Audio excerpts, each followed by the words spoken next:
उस ज़िंदगी का ज़िक्र हुआ था जो अल्लाह ताला ईमान वालों को अता फ़रमाते हैं।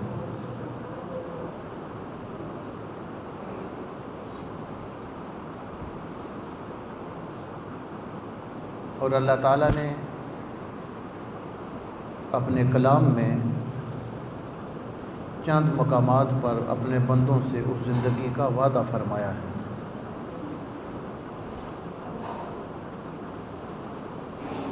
मन अमिल सालिहन मिन ज़करिन औ उन्सा व हुवा मुमिनुन फलनुहयियन्नहु हयातन तय्यबा।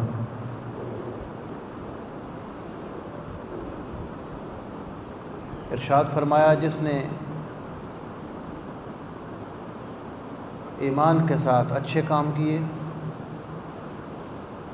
चाहे वो मर्द हो या औरत, फलनुहयियन्नहु हयातन तय्यबा, हम ज़रूर उसको एक पाकीज़ा ज़िंदगी अता फ़रमाएंगे।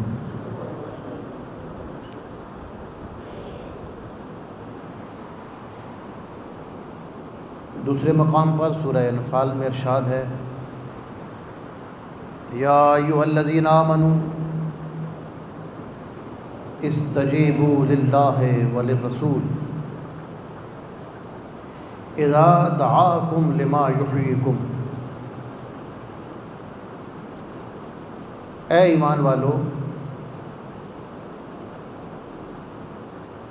फ़ौरन हाज़िर हो जाया करो अल्लाह के पास और अल्लाह के रसूल के पास। इज़ा दआकुम, जब वो तुम्हें बुलाए, लिमा युहयिकुम, उस चीज़ की तरफ जो चीज़ तुम्हें ज़िंदगी अता कर दे।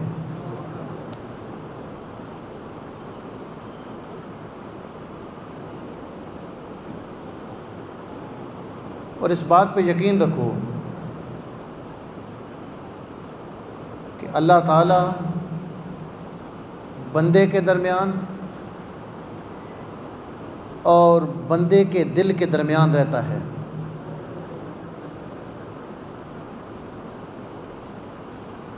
ये वाज़ेह आयात हैं कुरान हकीम की।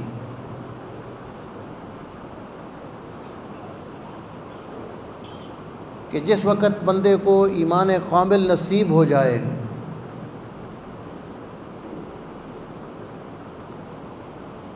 तो अल्लाह ताला अपने उस बंदे मोमिन के इरादों की भी हिफाजत फरमाता है।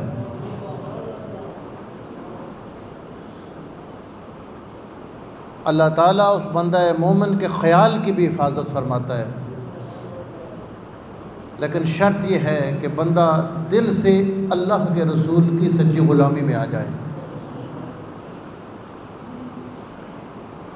ऐ ईमान वालों, ईमान वालों से खिताब है।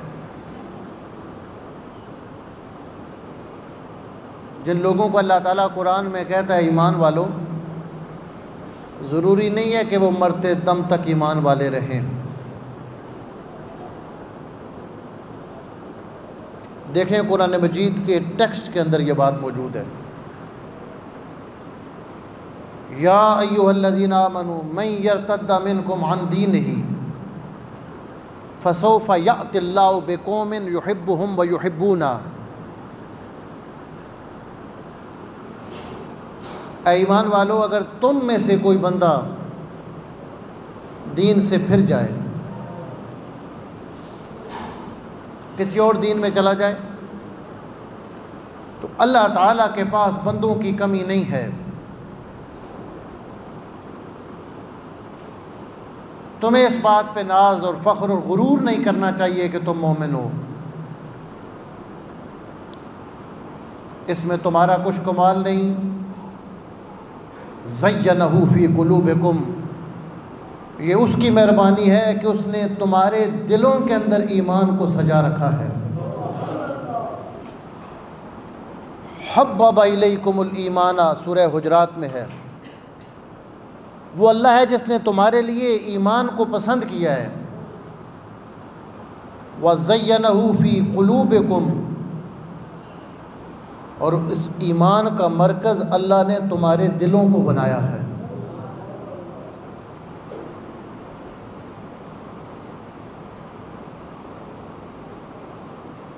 यहाँ एक बात तो वाज़ेह तालीम है कुरान की इस आयत में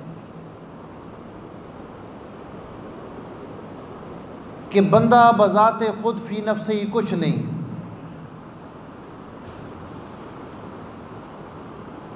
बस वो दाना है जो इस बात को समझ गया कि जो कुछ होता है वो रब के फजल से होता है।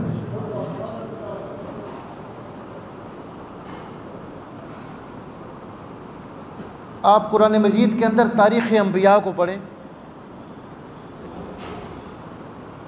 सैयदना सुलेमान अला नबीना व अलैहिस्सलातु वस्सलाम, अल्लाह ताला ने बड़ी शान व शौकत और सुलेमान अलैहिस्सलाम को बड़ा दबदबा अता फ़रमाया। और कुरान हकीम में फ़रमाया कि हमने हवाओं को उनके हुक्म के ताबे कर दिया।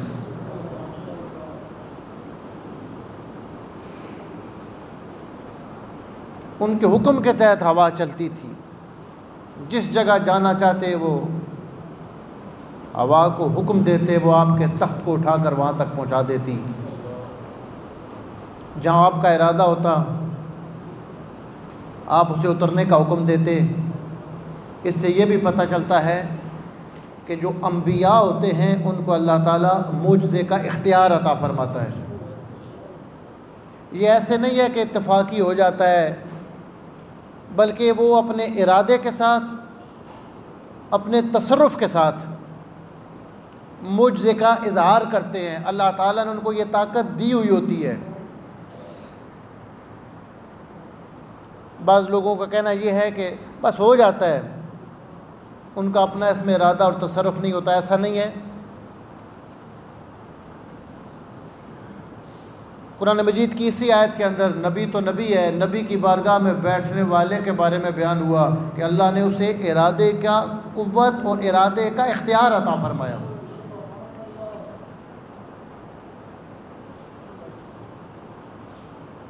तो अल्लाह ताला के जो नबी होते हैं मुजज़ा उनके काबू में होता है, उनके इख्तियार में होता है। वो जहाँ चाहते हैं उसको इस्तेमाल करते हैं, जहाँ ज़रूरत समझते हैं। और किस चीज़ को किस जगह किस वक़्त इस्तेमाल करना है, कुरान मजीद ने इसके लिए हिकमत का लफ्ज़ इस्तेमाल किया है। इल्म के साथ हिकमत कि किस वक़्त किस चीज़ की ज़रूरत है। तो जहाँ नबी ज़रूरत महसूस करता है वहाँ अपने इरादे से मुजज़े की कुव्वत को इस्तेमाल करता है। सियासत्ता के अंदर ये रवायत है, नबी करीम सल्लल्लाहु अलैहि वसल्लम की जो इख्तियारी फ़क्र की ज़िंदगी है कि सब कुछ होने के बावजूद आपने उन ताकतों को इस्तेमाल नहीं किया। सही बुखारी के अंदर ये रवायात मौजूद हैं। एक एक महीना तक नबी पाक अलैहिस्सलाम के घर में चूल्हा नहीं जलता था।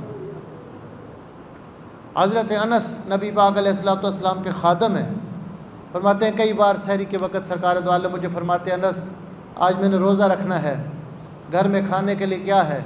तो कुछ और ना होता, मैं चंद दाने खजूरों के और पानी के घूंट सरकार को पेश कर देता था।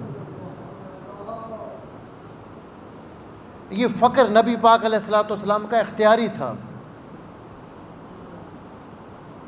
आपने अपना ज़ाती रिहाइश का कोई घर नहीं बनाया। नबी पाक अलैहिस्सलाम का जो बचपन है आपके चचा हज़रत अबू तालिब के घर गुज़रा।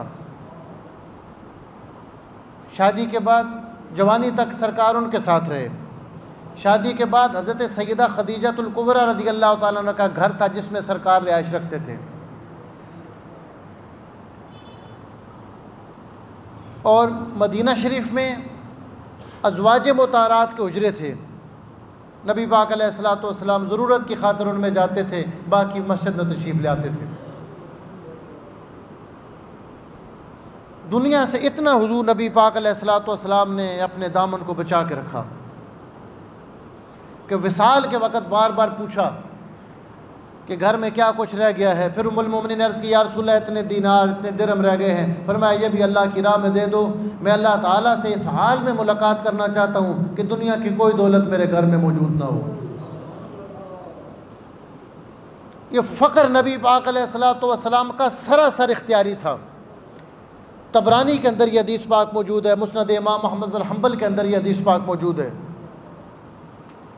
कि हज़रत अनस कहते हैं कि नबी पाक अलैहिस्सलातु वस्सलाम के मिलने के लिए मेहमान आए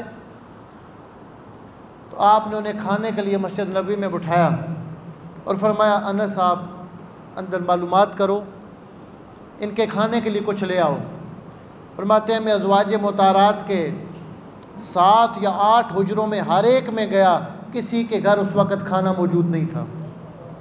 तो मैंने एक अर्ज़ की, या रसूलल्लाह सल्लल्लाहु अलैहि वसल्लम इस वक़्त कोई चीज़ अज़वाज मुतारात के पास नहीं है।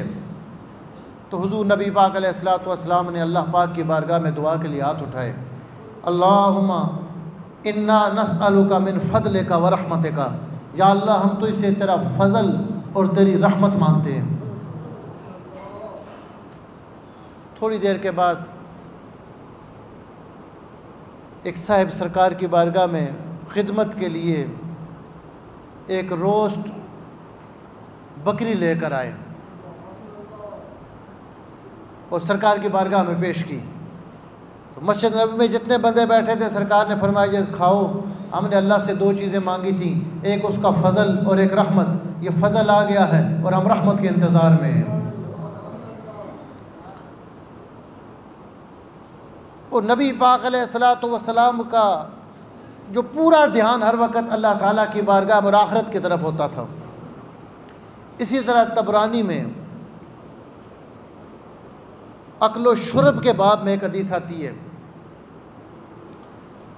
मजमा ज़वाइद में इमाम हैसमी ने इस हदीस को बरकरार रखा है और उसको नकल किया है। उम्मुल मोमिनीन हज़रत अम्मा सईदा आयशा सिद्दीक़ा सलामुल्लाह अलैहा फरमाती हैं कि हुज़ूर नबी पाक अलैहिस्सलातु वस्सलाम किसी सफ़र से वापस आए और एक उसई का लफ्ज़ आता है हदीस में, छोटा सा असा मुबारक था। छोटा नबी पाक अलैहिस्सलातु वस्सलाम के दस्ते मुबारक में असा तमाम अंबिया इकराम की सुन्नत रही है। तो आपने वो असा मुबारक उजरे में फेंका, फिर मस्जिद नबी में तशरीफ़ ले गए। फरमाते हैं जितना अल्लाह ताला को मंजूर था आपने उतने नफल पढ़े और फिर उजरे में तशरीफ़ लाए। रात का वक़्त था, फरमाया अल इंदकुम मिनल अशा, रात के खाने के लिए आपके पास क्या है। अरबी ज़ुबान की वुसअत है, ज़बर और ज़ेर से एक माने का मफ़हूम बदल जाता है।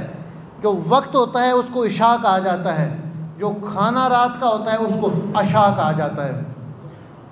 एक ज़बर के फ़र्क से माने में तब्दीली आ जाती है। फरमाया अशा, रात के खाने में क्या है। उम्मुल मोमिनीन हज़रत अम्मा आयशा सिद्दीक़ा सलामुल्लाह अलैहा ने अर्ज़ की, या रसूलल्लाह सल्लल्लाहु अलैहि वसल्लम दिन के वक़्त मैंने एक बकरी ज़बह करके अल्लाह की राह में तकसीम की थी। उम्मुल मोमिनीन बहुत ज़्यादा अल्लाह ताला की राह में ख़र्च करती थी। 90,000 दिरहम बहरैन से आपके पास सुबह के वक़्त आए, सूरज गुरूब होने से पहले सब अल्लाह की राह में तकसीम फरमा दिए। तो एक बकरी ज़बह की थी या रसूलल्लाह सल्लल्लाहु अलैहि वसल्लम, बाकी उसका जितना गोश्त था वो हमने अल्लाह की राह में दे दिया है, थोड़ा सा बाकी बचता है, वो आपकी खिदमत में पेश करती हूँ। अब नबी पाक अलैहिस्सलातु वस्सलाम को उस पर तबसरा सुने इस लफ्ज़ पे। फरमाया या रसूलल्लाह बाकी सब अल्लाह की राह में दे दिया है, थोड़ा सा बाकी है। फरमाया आयशा बाकी तो वो है जो अल्लाह की राह में दे दिया है, बाकी तो वो हो गया है जो अल्लाह की राह में दे दिया है। सूफिया इकराम ने यहाँ एक नुक्ता बयान किया है। हज़रत साहब बुकोट शरीफ वाले अपने वक्त के कुतब थे, उनका वसीयतनामा है अपनी औलाद के लिए। यद बेज़ा के नाम से किताब है उनके औलाद पर। ये बुकोट शरीफ को आले से थोड़ा आगे करके ये ज़िला एबटाबाद में आता है। बड़ी मेरे हज़रत फरमाते थे कि हज़रत ख्वाजा बुकोटी अपने वक्त के कुतब थे, तो आपका जो वसीयतनामा है उसमें अपनी औलाद को एक नसीहत की कि तुम्हारे पास जो कुछ अल्लाह ताला की तरफ से माल और दौलत आए उसको अपना न समझना, अल्लाह का माल समझ के उसको खर्च कर देना, फिर तुम्हें कभी कमी नहीं लगेगी। फरमाया इसमें नुक्ता ये है कि कुरान में अल्लाह पाक ने फरमाया वमा इंदकुम यनफुदु वमा इंदल्लाहि बाक, जो तुम्हारा माल है वो ख़त्म हो जाने वाला है, अल्लाह का माल हमेशा रहने वाला है। जिस माल को बंदा अल्लाह का माल समझ के खर्च करे, अल्लाह उस अपने माल को कभी ख़त्म नहीं होने देता। फरमाया जो तुम्हारे पास है उसे अल्लाह का माल समझ के खर्च करना। वमा इंदकुम, वहाँ कुरान पाक की आयत लिखी है वमा इंदकुम यनफुदु वमा इंदल्लाहि बाक। ये आयत करीमा हमने भी हज़ारों बार पढ़ी, इसको देखा, लेकिन कभी इस तरफ ज़हन नहीं गया जो अल्लाह ताला के उस बंदे पर उसका राज खुला है। डॉक्टर अहमद हसन बिलग्रामी रहमतुल्लाह अलैह का मैं आज रात को फ्यूज़ुल कुरान देख रहा था।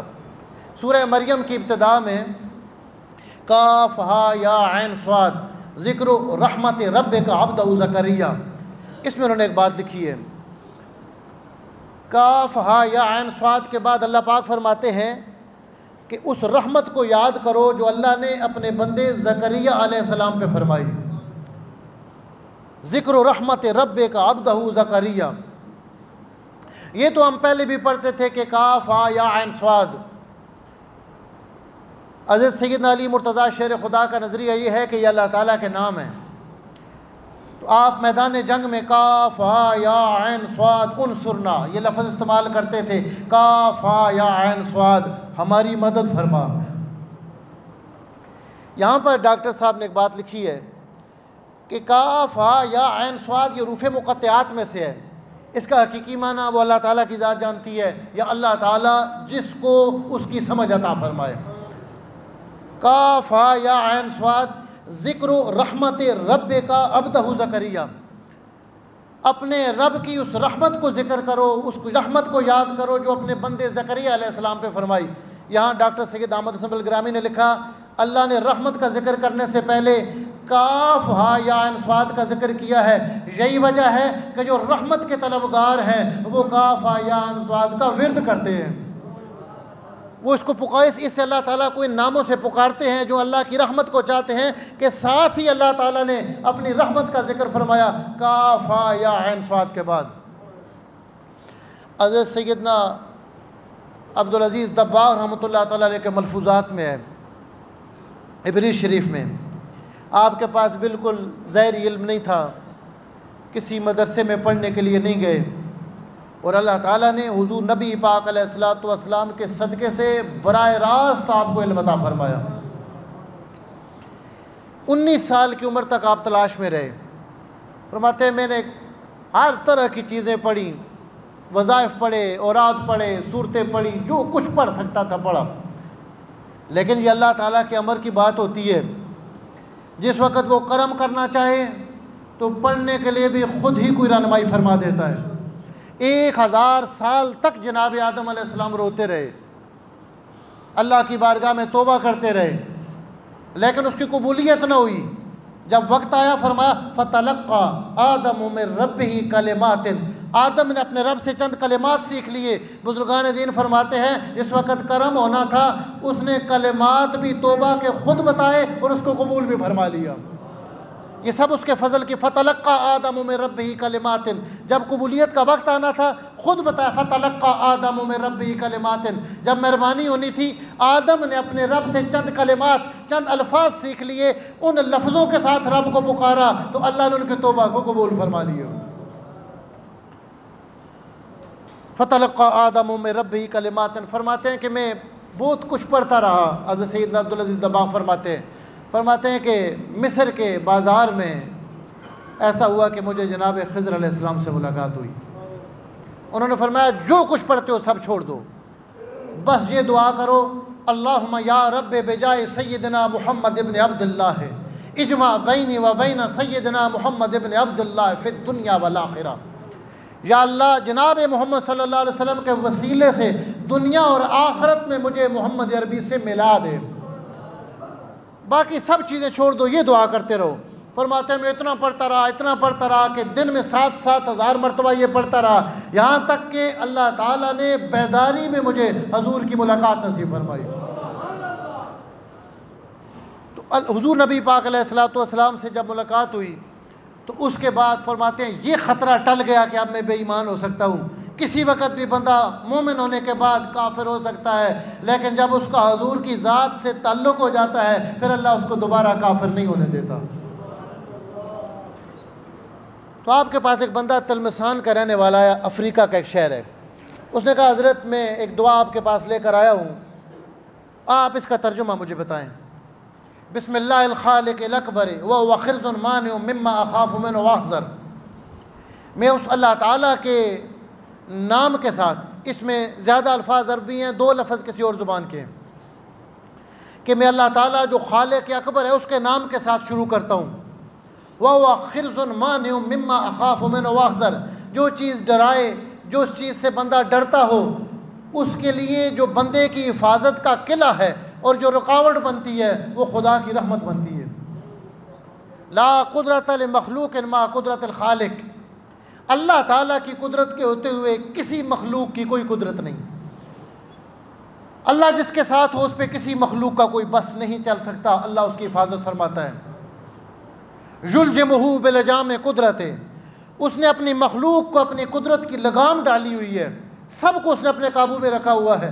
अहमा हमीसा अतमा तमीसा, ये 2 लफ्ज़ थे जिनका तर्जुमा उनको नहीं आता था। हज़रत सैयदना अब्दुल अज़ीज़ दब्बाग़ सुनते ही चौंक गए, फरमाने लगे बताओ ये दुआ तुम्हें किसने बताई है? इसमें 2 लफ्ज़ वो हैं जो रूए ज़मीन पर इस वक्त कोई बंदा ये ज़ुबान बोलने वाला नहीं है। ये साहिब फ़तह बुज़ुर्ग बता सकता है। उसने कहा हज़रत बस बात ये है, आगे दुआ ये है वकान अल्लाहु क़विय्यन अज़ीज़ा, ये भी कुरान की आयत है। हा मीम ऐन सीन काफ हिमायतुना, काफ हाँ या ऐन स्वाद किफ़ायतुना, फ़सयकफ़ीकुमुल्लाहु वस्समीउल अलीम वला हौला वला कुव्वता इल्ला बिल्लाहिल अलिय्यिल अज़ीम। उसने कहा हज़रत बात ये है कि मैं हज के सफ़र पे जा रहा था, रास्ते में मुझे एक डर और एक खौफ था, तो मैं हज़रत सैयदना इब्राहीम दुसूकी रहमतुल्लाह ताला अलैह के मज़ार के पास रात को ठहरा। सुबह मैंने आगे हज के सफ़र के लिए जाना था कि रात के वक़्त आपने अपने मज़ार अक़दस से निकल कर मुझे ये दुआ बताई। फरमाया ये दुआ पढ़ते रहो और फिर खुदा के सिवा किसी का तुम्हें डर नहीं है, फिर कोई खौफ नहीं है, बस ये पढ़ते रहो। फरमाया हाँ वो साहिब फ़तह बुज़ुर्ग थे और वो ज़ुबान जानते थे जिसको सुरहानी ज़ुबान कहा जाता है। ये उस ज़ुबान के अल्फाज हैं जो जनाब सैयदना आदम अलैहिस्सलाम बोला करते थे, और ये रूहों की ज़ुबान है और उस पर फिर बड़ी तफसील है इब्री शरीफ में। तो अल्लाह ताला जब किसी पर मेहरबानी करने को आता है तो अल्लाह ताला ख़ुद उसकी रहनुमाई कर देता है। इसमें सैयदना अब्दुल अज़ीज़ दब्बाग़ रहमतुल्लाह ताला अलैह ये फरमाते हैं कि जिस वक़्त बंदे का हुज़ूर अलैहिस्सलातु वस्सलाम से इत्तिसाल हो जाता है, नबी पाक अलैहिस्सलातु वस्सलाम के साथ उसका ताल्लुक़ हो जाता है, फिर उसके ईमान की गारंटी हो जाती है, फिर वो मरते दम तक उसका ईमान महफूज रहता है और उसी ईमान को लेकर वो अल्लाह ताला की बारगाह में जाएगा। या अय्युहल्लज़ीना आमनू मन यर्तद्दा मिनकुम अन दीनिही, अल्लाह फरमाता है ईमान वालो तुम में से जो अपने दीन से फिर जाए अल्लाह के पास कोई कमी नहीं है।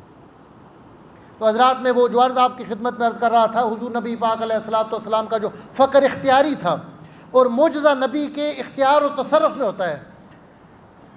उम्मुल मोमिनीन ने अर्ज़ की या रसूलल्लाह सल्लल्लाहु अलैहि वसल्लम कई दिन तक घर में फाका होता है, खाने को कुछ नहीं होता, अल्लाह ताला से इतना तो मांगें कि हम पेट भर के खा सकें। तो हुज़ूर नबी पाक अलैहिस्सलातु वस्सलाम ने फरमाया आयशा माली व मिनद दुनिया, मैंने इस दुनिया से क्या लेना है। मेरी मिसाल तो एक ऐसे बंदे की तरह है जो सफ़र में जाते जाते थोड़ी देर सस्ताने के लिए, आराम के लिए किसी दरख्त के साए में बैठता है, फिर उठकर आगे चला जाता है। मैं तो थोड़ी देर इस दुनिया में रहने के लिए आया हूँ, मैंने इस दुनिया में नहीं रहना। सुनो, लौ शेतो लसारत मैया जबालो ज़ाब, अगर मैं चाहूँ तो मेरे साथ ये पहाड़ सोने के पहाड़ हो के चला करें। लौ शेतो, ये हदीस सही में आता है, लौ शेतो, अगर मैं चाहूँ, ये नहीं फरमाया अल्लाह चाहे तो मैं अल्लाह से दुआ करूँ, फरमाया मैं चाहूँ तो सोने के पहाड़ बन जाए। इससे ये पता चलता है कि अल्लाह अपने नबी को मुझसे का इख्तियार अता फरमाता है। कि नबी जहाँ चाहे उसको इस्तेमाल करता है, जहाँ ज़रूरत ना हो तो उसको इस्तेमाल नहीं करता। मुआज़े की ताकत देकर अल्लाह ताला अपने नबी को मुख्तार बना देता है। इसी तरह वली को अल्लाह ताला इख्तियार देता है। ये कुरान पाक की जो आयत आपके सामने सूरह नमल की है, जनाब सुलेमान अला नबीना व अलैहिस्सलातु वस्सलाम फरमाते हैं कि बिल्कीस मेरे पास आने लगी है। अब बड़ा लंबा सफ़र है। मुफस्सरीन ने लिखा कि 2 मील का लंबा सफ़र था। वो अपने तख्त पर वहाँ से बैठी हुई थी, वहाँ से उसने सफ़र किया जनाब सुलेमान अलैहिस्सलाम की तरफ। जनाब सुलेमान अलैहिस्सलाम ने अपने दरबार लगा हुआ था, सुबह का वक्त था। आपने फरमाया अय्युकुम यातीनी बिअर्शिहा क़ब्ल अन यातूनी मुस्लिमीन, उसका तख्त कौन उसके आने से पहले पहले मेरे पास ला कर रख देगा। जनाब सुलेमान अलैहिस्सलाम का जो ख़त है वो भी कुरान मजीद के अंदर है। आपने उसे ख़त लिखा और उसमें जो कभी सूरह नमल पढ़ें तो एक थोड़ा सा बंदे को शुबा लगता है, ये जो बिस्मिल्लाहिर्रहमानिर्रहीम के अल्फाज हैं वो जनाब सैयदना सुलेमान अलैहिस्सलाम की तरफ से है। तो सुलेमान अलैहिस्सलाम का ख़त देख कर वो वहाँ से चली, मिलने के लिए आई। तो आपने फरमाया कि कौन है जो उसके आने से पहले पहले तख्त को हाज़िर कर दे। क़ाल इफ़रीतुम मिनल जिन, एक बहुत बड़ा जिन द्यो खड़ा हो गया। ये कुरान है। क़ाल अना आतीका बिही क़ब्ल अन तकूना मिन मक़ामिक, ए सुलेमान अलैहिस्सलाम मैं आपकी महफ़िल के ख़त्म होने से पहले पहले वो तख्त हाज़िर कर सकता हूँ। व इन्नी अलैहि लक़विय्युन अमीन, और मैं बड़ी ताकत वाला हूँ और अमानतदार हूँ। वो जो तख्त है उसके अंदर सोना है, उसके अंदर मोती हैं, उसके अंदर कीमती हीरे हैं, उनमें से कोई मैं ख़यानत नहीं करूँगा, आपकी खिदमत में लाकर हाज़िर करूँगा। जनाब सुलेमान अलैहिस्सलाम ने उसकी इस पेशकश को रिजेक्ट कर दिया। फरमाया नहीं, मुझे इससे भी जल्दी चाहिए। क़ाल इफ़रीतुम मिनल जिन, एक जिन इंसान जिसको बड़ा ताकत वाला समझता है। आम तौर पर लोग समझते हैं कि उसकी बड़ी ताकत है, बंदा उसके सामने कुछ भी नहीं है। आम बंदा तो उसके सामने कुछ नहीं है, लेकिन जो खुदा का बंदा हो जाए वो कायनात की सब चीज़ों पर अल्लाह उसको हुकूमत अता फरमाता है। जामे तिरमिज़ी की हदीस है, नबी पाक अलैहिस्सलातु वस्सलाम फरमाते हैं कि जिस वक़्त अल्लाह ताला ने इन पहाड़ों को पैदा फरमाया तो फरिश्तों ने पहाड़ों को देख कर ताज्जुब का इज़हार किया। इतने ऊँचे ऊँचे पहाड़, इतनी इतनी इतनी चट्टानें देखी और कहा या रब्बे हल मिन खल्क़े का शैउन अशद्दु मिनल जबाल, या अल्लाह तेरी मखलूक में इन पहाड़ों से ज़्यादा ताकतवर मखलूक भी है, इन पहाड़ों से ज़्यादा ताकत वाली कोई चीज़ है। अल्लाह पाक ने फरमाया हाँ, अल हदीद, मैंने लोहा पैदा किया है, वो इन पहाड़ों से भी ज़्यादा ताकत वाला है। लोहा पहाड़ों को भी टुकड़े टुकड़े कर देता है, रेज़े रेज़े कर देता है। तो फरिश्तों का जो इस्तेजाब था वो बढ़ गया और ताज्जुब में हुए, कहने लगे हल मिन खल्क़े का शैउन अशद्दु मिनल हदीद, या अल्लाह फिर उस लोहे से ज़्यादा ताकत वाली भी कोई चीज़ है। फरमाया हाँ, आग है, आग लोहे को भी पिघला के रख देती है। अन्नार, वो आग है जो लोहे को भी पिघला देती है, आग से लोहा भी पिघल जाता है। फरिश्ते कहने लगे हल मिन खल्क़े का शैउन अशद्दु मिनन नार, या अल्लाह फिर उस आग से ज़्यादा ताकत, उससे ज़्यादा पावर वाली कोई चीज़ है। फरमाया हाँ, अलमाओ, वो पानी है, पानी आग को भी बुझा देता है।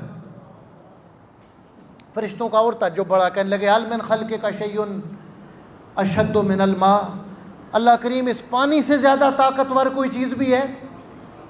फरमाया हाँ, वो हवा है, वो पानी को भी बुखारात बना के साथ उड़ा के ले जाती है। कितनी ताकतवर है हवा। लेकिन कुरान से पूछें कि इसी हवा पर अल्लाह जनाब सुलेमान अलैहिस्सलाम को हुकूमत अता फरमा देता है। जो पहाड़ों से ज़्यादा सख्त लोहा है, लोहे से ज़्यादा सख्त आग है, आग से ज़्यादा ताकत वाली चीज़ पानी है, पानी से ज़्यादा चीज़ हवा है। फरिश्ते कहने लगे हल मिन खल्क़े का शैउन अशद्दु मिनल रीख, या अल्लाह इस हवा से ज़्यादा ताकत कोई मखलूक है। फरमाया हाँ हाँ है मखलूक, इब्नु आदम तसद्दक़ा अन यमीनिही व युख्फ़ी अन शिमालिही, मेरे आदम की नस्ल का वो बच्चा जो अपने दाएं हाथ से सदका करे उसके बाएं हाथ को खबर ना होने पाए। इससे पता चला है तेरे तसर्रुफ़ में ये बादल ये घटाएँ। हज़रत इकबाल ने वो जो कलाम लिखा है, रूह अर्ज़ी जनाब आदम अलैहिस्सलाम का इस्तक़बाल करती है तेरे तसर्रुफ़ में ये बादल ये घटाएँ, ये गुंबदे अखलाक, ये खामोश फ़ज़ाएँ थी पेश नज़र कल तो फरिश्तों की अदाएं। आईने अय्याम में आज अपनी जफा देख, खोल आँख ज़मीं देख, फलक देख, फ़ज़ा देख। फरमाया आदम अलैहिस्सलाम की औलाद का वो बंदा जिसको अपने वजूद की ख़बर भी ना रहे। ये वो कौन सा मुकाम है कि जनाब सैयदना अली मुर्तज़ा शेर खुदा को जंग की हालत में आपके जिस्म में तीर लगता है और जब उसको निकाला जाता है आपको उसकी कसक महसूस होती है, तकलीफ़ महसूस होती है। किसी ने कहा ऐसा करो, जब अली नमाज के अंदर हों तीर को निकाल लो, इनको नहीं पता चलेगा। नमाज के दौरान तीर निकाला गया, नमाज के बाद जब मुसल्ले पे खून देखा, फरमाया पूछा ये किस चीज़ का खून है? अर्ज़ किया हज़रत आपके जिस्म से तीर निकाला गया जिससे आपको तकलीफ़ होती थी। फरमाया जिस खुदा की बारगाह में मैं सजदा कर रहा था मुझे उसकी इज़्ज़त की कसम है मुझे पता नहीं चला कि मेरे जिस्म से तीर निकला है, मुझे कुछ पता नहीं चला कि मेरे जिस्म से तीर निकला है। जो जिस बंदे को अपने वजूद की खबर भी ना रहे, तसद्दक़ा अन यमीनिही, इसका ज़ाहिरी मतलब तो वो है सदका छुपा कर करे, लेकिन इसका मतलब जो सूफिया ने बयान किया वो ये है, ऐसे कैसे हो सकता है दाएं हाथ से सदका दे तो बाएं हाथ को खबर ना हो। ये उस वक्त हो सकता है जब बंदे के दिल का सारा ताल्लुक खुदा की ज़ात के साथ हो जाता है। उस बंदे को खुदा ये ताकत और तसर्रुफ़ अता फरमा। जिन कहता है कि मैं लेकर आऊँगा और मैं आपकी महफ़िल के ख़त्म होने से पहले लेकर आऊँगा, जनाब सुलेमान अलैहिस्सलाम फरमाते हैं नहीं, मुझे इससे भी जल्दी चाहिए। इसका पता, इससे ये पता तो चला कि अल्लाह के नबी को ये ख़बर होती है कि मेरी महफ़िल में बैठने वाला कौन कितनी ताकत का मालिक है। ये भी अंदाज़ा था कि कोई ऐसा है जो उस जिन से पहले ला सकता है। सिर्फ जिन नहीं था, इफ़रीतुम मिनल जिन्न, अल्लाह फरमाता है जिन्नों में बड़ी ताकत वाला था। उसने कहा महफ़िल ख़त्म होने से पहले, सुबह नमाज के बाद आपकी महफ़िल शुरू होती थी और आपकी ज़वाल तक रहती थी, इस महफ़िल में आपका तख्त हाज़िर कर दूँगा। जनाब सुलेमान अलैहिस्सलाम ने फरमाया इससे भी पहले चाहिए। इसकी वजह क्या थी? उसने कहा आपको इतनी जल्दी क्या थी? 2 महीने पड़े थे, इतनी जल्दी क्या थी? 2 दिनों में 3 दिनों में आ जाता।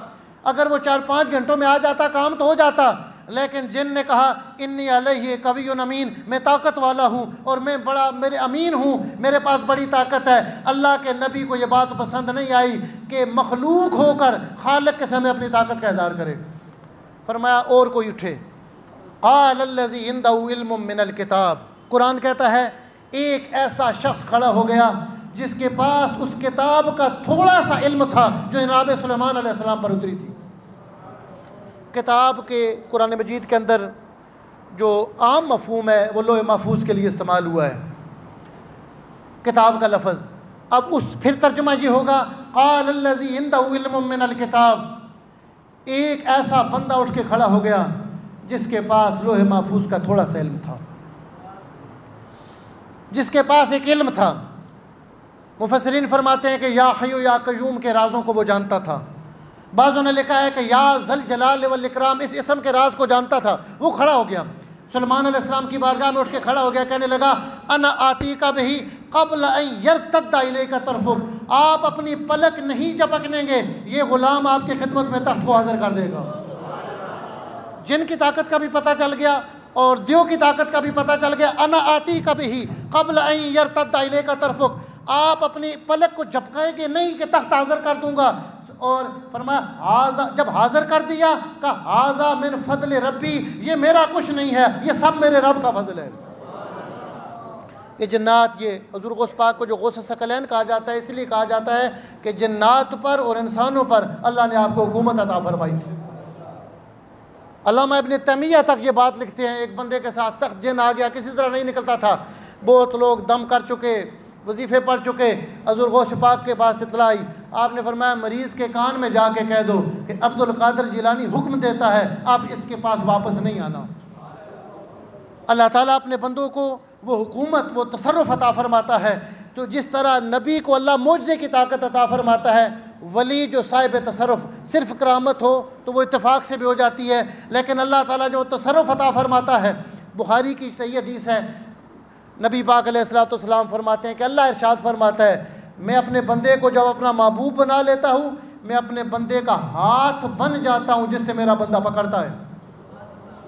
अब वो बज़ाहिर तो उसका वो खाकी हाथ होता है, बज़ाहिर तो उसका वो ये गोश्त और चमड़े और हड्डी से बना हुआ हाथ होता है, लेकिन अल्लाह कहता है वो मेरा हाथ है। और जो अल्लाह का हाथ हो उसकी क्या शान है। हज़रत इकबाल फरमाते हैं, हाथ है अल्लाह का बंदे मोमिन का हाथ, गालिब कार आफरी कार कुशाओ कार साज।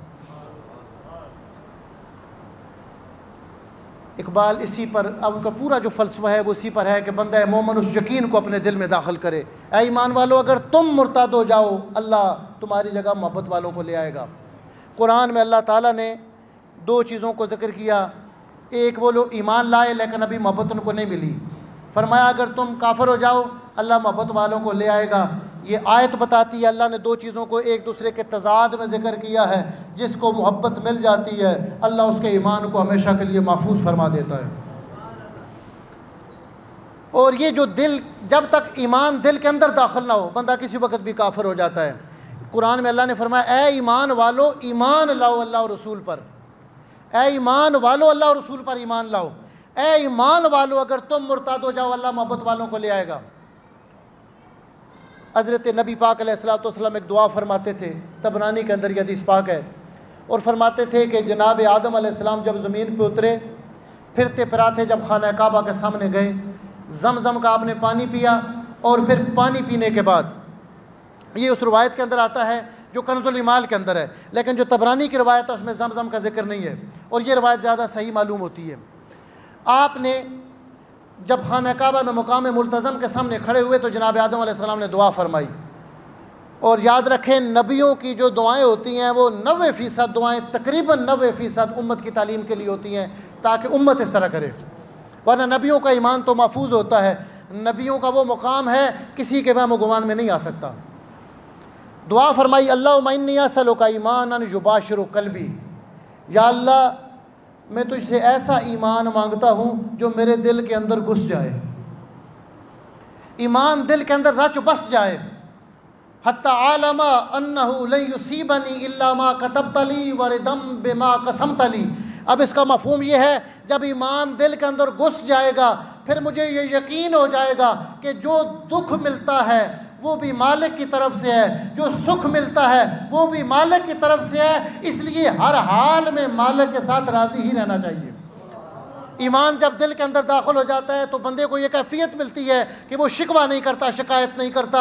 ईमान दिल के अंदर जब चला जाता है उसके बाद दोबारा बंदा काफिर नहीं हो सकता। कुरान में एक और मकाम पर गवाही है कि हज़रत अम्मार बिन यासिर, हुज़ूर सल्लल्लाहु अलैहि वसल्लम के सहाबी, जब कुफ़ार ने आपको नुरगे में लिया, आपके वालिद को शहीद कर दिया, आपकी वालदा जो इस्लाम की पहली शहीद खातून है उनको शहीद कर दिया गया। अम्मार बिन यासिर को कत्ल करने के लिए आगे बढ़े और कहा अपनी ज़ुबान से कुफ़र की बात करो। आपकी ज़ुबान से कुफ़र का कलमा निकल गया। शिकायत आई कि अम्मार तो काफिर हो गया है। नबी पाक अलैहिस्सलाम ने फरमाया, नहीं नहीं, कल्ला कल्ला, हरगिज़ नहीं, हरगिज़ नहीं, अम्मार काफिर नहीं हो सकता। अब देखें, 4-5 बंदे गवाही दे रहे हैं कि बंदा काफिर हो गया है, हमारे सामने उसकी ज़ुबान से कलमा कुफर निकला है। अल्लाह अकबर, बेखबर हो जो ग़ुलामों से तो आका क्या है। हज़रत शाह अब्दुल अज़ीज़ साहब मुहद्दिस देलवी रहमतुल्लाह अलैह, जो हिंदुस्तान में तमाम मुसलमान उनको अपना मुक़्तदा मानते हैं, तफसीर अज़ीज़ी में इस मकाम पर सूरह बकरा का जो दूसरे पारे का पहला रुकू है उसमें लिखते हैं कि नबी पाक अलैहिस्सलातु वस्सलाम अपने नूर नबुव्वत के साथ, अल्लाह के दिए हुए नूर की ताकत के साथ हर उम्मती के बारे में जानते हैं कि उसका ईमान किस मकाम पर है, किस दर्जा पर है, और उसकी तरक्की किस वजह से रुकी हुई है। वो तवज्जो फरमाएं, वजह ख़त्म हो जाती है, ईमान तरक्की शुरू कर देता है। फरमाया वो काफिर नहीं हो सकता अम्मार बिन यासिर। सहाबा ने कहा, या रसूलल्लाह, हमारे सामने उसकी ज़ुबान से कलमा कुफर निकला है।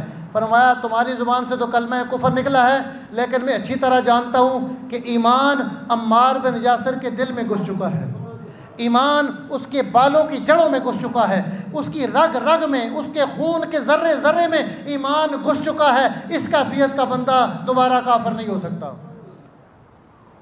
जब हज़रत अम्मार बिन यासिर आए, उनके आने से पहले अल्लाह ताला ने वही भेज दी। जिब्रील अलैहिस्सलाम कुरान की आयत लेकर आए, इल्ला मन उकरिया व क़ल्बुहु मुतमइन्नुन बिल ईमान। अल्लाह ताला कुफर की बात पसंद नहीं करता, लेकिन अगर किसी को मजबूर किया जाए, उसकी ज़ुबान से कोई बात निकल जाए, उसका दिल ईमान की ठंडक महसूस कर रहा हो, वो अल्लाह के नज़दीक मोमिन है। इस पर हज़रत इमाम अबू हनीफ़ा रहमतुल्लाह अलैह का नज़रिया ये है, ईमान सिर्फ दिल की तस्दीक का नाम है। सिर्फ दिल तस्दीक कर दे तो बंदा मोमिन हो जाता है। दिल तस्दीक, बाकी उसका इजहार करना। अगर दिल में अंदर ईमान और तस्दीक हो, बंदा अल्लाह के नज़दीक मोमिन है। कुरान गवाही देता है, बंदा फ़िरौन के साथ उठता था, फ़िरौन के साथ बैठता था, मौके पर मूसा अलैहिस्सलाम के साथ आ गया, मूसा अलैहिस्सलाम का साथ दे दिया, उनकी हमायत में बोला। अल्लाह फरमाता है रजुलुन मोमिनुन, वो ईमान वाला था लेकिन उसने अपने ईमान को पर्दे में रखा हुआ था। तो अल्लाह ताला हमें वो ईमान अता फ़रमाए जो हमारे दिलों के अंदर चला जाए। अल्लाह से वो ईमान मांगना चाहिए। वाखिरु दावाना अल्हम्दुलिल्लाहि रब्बिल आलमीन। सुन्नत अदा कर लें।